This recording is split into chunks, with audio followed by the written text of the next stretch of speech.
प्रभु यीशु मसीह के नाम से आपका हम स्वागत करते हैं। आज का दिन यहोवा ने बनाया, हम इसमें आनंदित रहे। हर समय हम प्रभु में बढ़ने के प्रयास करते रहना चाहिए।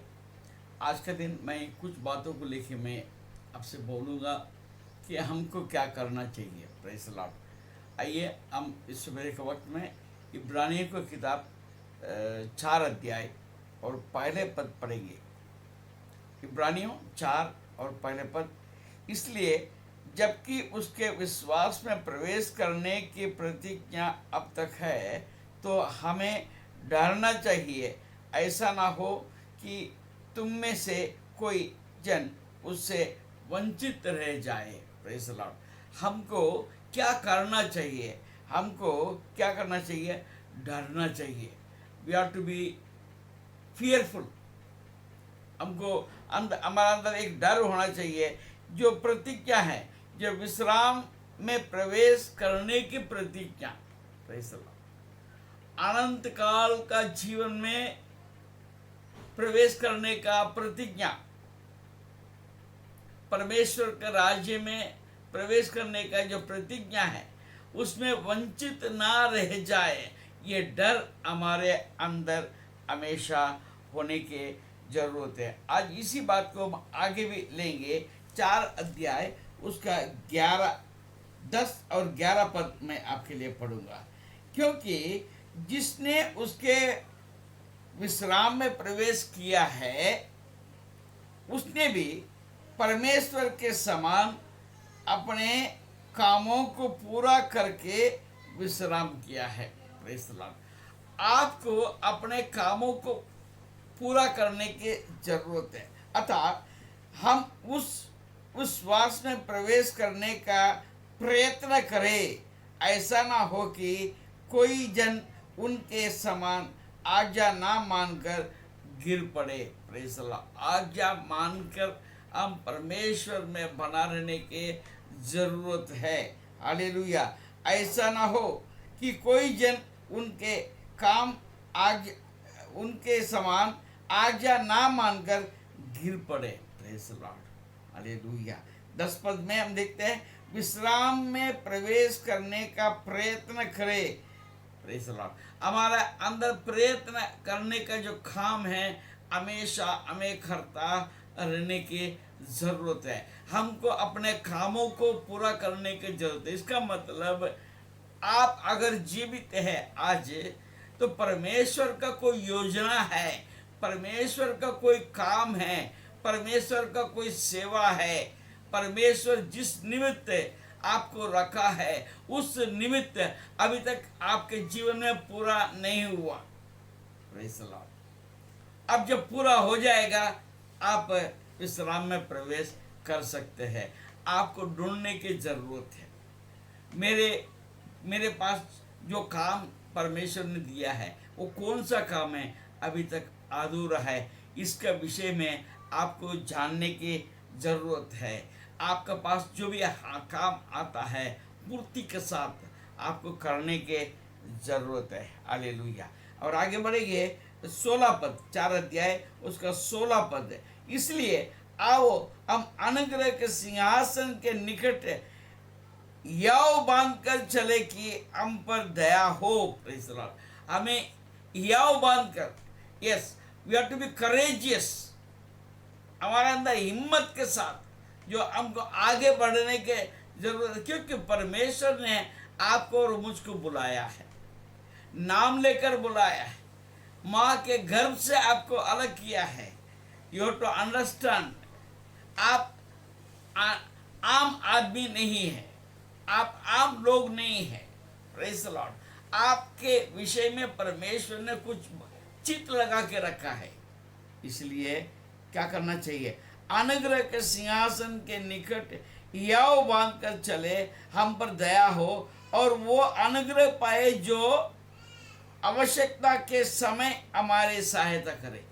वो आवश्यकता का समय पर वो आपको सहायता करने के तैयार है, मगर आप याव बांधने की जरूरत है। You have to be courageous. आपको हिम्मत होना चाहिए कि परमेश्वर के उस दया का सिंहासन के सामने जाए। Praise the Lord. अपने आप को हर रोज प्रस्तुति करें।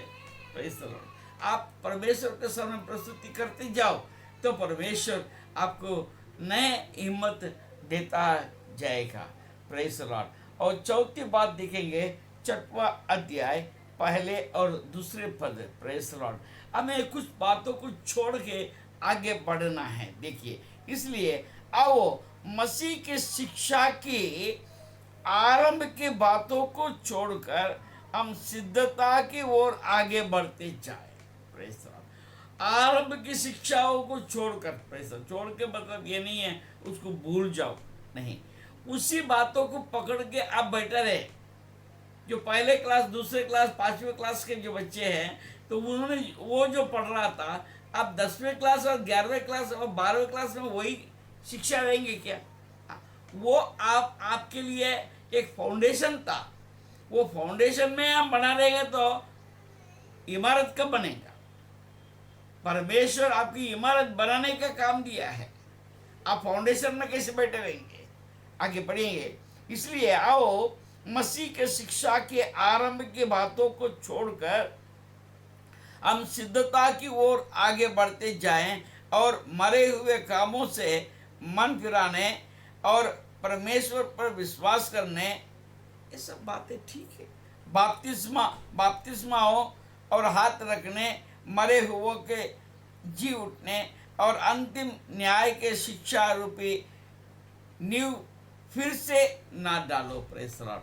आजकल हम चर्च में यही बार बार यही बातों को प्रचार करते हैं। हम सिद्धता के ओर कैसे बने?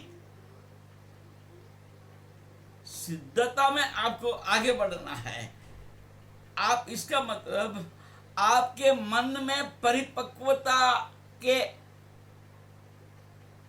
बात आना चाहिए। आप परिपक्वता हो जाए, फिर आपको कोई किसी का शिक्षा की जरूरत नहीं पड़ेगा। अपने आप चल पड़ेंगे प्रभु में मुझे कैसा जीना है। तो आज ये बात है कि आज कई लोग गलत उपदेश भी कर रहे हैं। वो बात आप क्यों मानने के नौबत आ रहा है? क्योंकि आप सिद्धता के ओर आप नहीं जा रहे।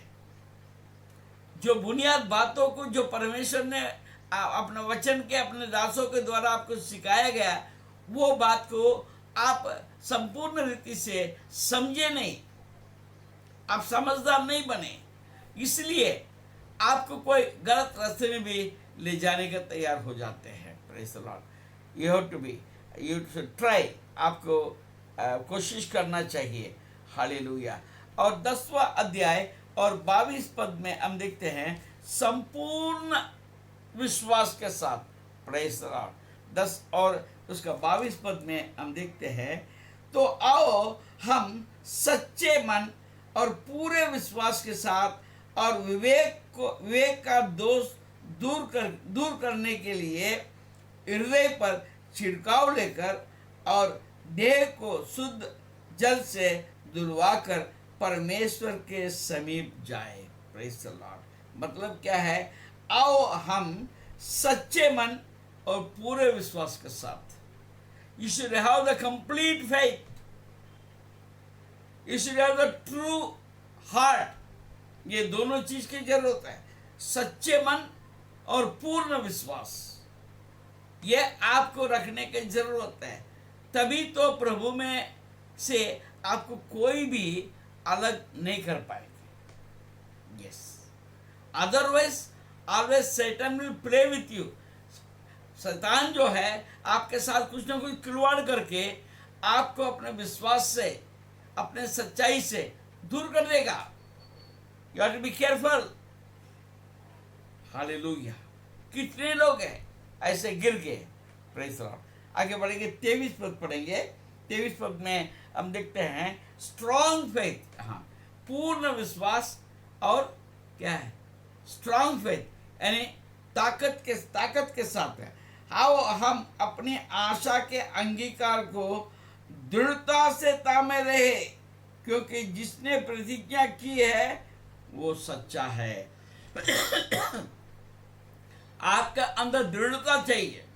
Yes, I believe is I believe. Hallelujah. ये एक स्ट्रांग बिलीफ, दृढ़ता होने की जरूरत है। और आगे बढ़ेंगे। हालेलुया। आखिरी बात में बोलकर मैं समाप्त करूंगा। 25 बात हम एक दूसरे को देखें, 10-25, और एक दूसरे के साथ इकट्ठा होना ना छोड़े, जैसा कि कितनों की रीति है, पर एक दूसरे को समझाते रहे, और जो जो उस दिन को निकट आते देखो तो त्यो और भी अधिक है ये क्या करो। मीन्स संगति ना छोड़े। Praise the Lord. संगति ना छोड़े। हमारा जो फेलोशिप है, लोगों के साथ का जो फेलोशिप है, कई बार हम देखते हैं कई लोग अकेला रहना पसंद करते हैं, किसी से मिलना पसंद नहीं करते, या अपने विश्वासियों के साथ ना रहते हुए अपने संगति औरों के साथ रहना ज्यादा पसंद करते हैं। Be careful, be careful. आपके संगति के विषय में आपको समझने की जरूरत है। विश्वासियों का साथ संगति रखना और एक दूसरे के लिए प्रार्थना करना न छोड़े। हालेलुया। आपके पासवान के साथ संगति रखे, आपके कलीसिया के साथ संगति रखे। संगति न छोड़ो, आत्मा के लिए तुम जगह तैयार करो। संगति न छोड़ो, आत्मा के लिए तुम जगह तैयार करो। आत्मा तेरे पास आता, जगह नहीं मिलने से वापस चला जाता। आत्मा तेरे पास आता, जगह नहीं मिलने से वापस चला जाता। आत्मा आपके पास आता है। आप एक दूसरे के लिए प्रार्थना करना ना छोड़े, संगति बनाए रखने ना छोड़े। आप अपने लिए अपने बच्चों के लिए, अपने बीबी के लिए, अपने पति के लिए, अपने परिवार के लिए प्रार्थना करना छोड़ो।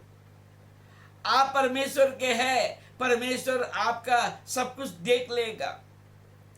जब आप अपने आप को परमेश्वर का हाथ में दिया है, तो क्या परमेश्वर आपका यहोवा यीरे नहीं है क्या? आपको हर बार बोलना पड़ेगा क्या? आपके माँ क्या खाना मांगने से ही देती है क्या? नहीं, वो टाइम होने के बाद सुबह 8 बजे जाना, 8 बजे या 9 बजे जो टाइम फिक्स है उसमें आवाज दे, अरे नाश्ता तैयार है, आ जाओ तो नाश्ता कर लो। अरे दोपहर को खाना खाया कि नहीं खाया? सीज क्या है? केयरफुल। परमेश्वर भी केयरफुल है आपके विषय में। वो आपकी जरूरत को पूरा करता है अपने अपने समय पर। आप क्यों चिंता करना? आप दूसरे के लिए प्रार्थना करो। हम एक दूसरे के लिए प्रार्थना करने की जरूरत है। जो तकलीफ में है उनके लिए आप प्रार्थना करो। इसके लिए आपको बुलाया गया, इसके लिए आपको चुना गया, इसके लिए आपको मसीह में परमेश्वर ने रखा है। इसलिए आपको माँ के गर्भ से आपको चित लगाकर बुलाया। Praise the Lord. हालेलुया। ये बात को लेकर हम ध्यान रखेंगे। हम ये 7 बातों को करने की जरूरत है। हमको डरने की जरूरत है। We have to be careful, we have to be courageous, we should try, we should have the complete faith, we should have strong faith. और हम एक दूसरे के लिए प्रार्थना करना ना छोड़ें। ठीक है, इन बातों को आप याद रखें। हम आपके लिए प्रार्थना करेंगे, आप भी मेरे लिए प्रार्थना करते रहना, ताकि मैं आपके साथ लगातार मैं बात करूं। यदि आप मुझसे प्रेम करते हैं तो। प्रभु आपको आशीष दे। धन्यवाद।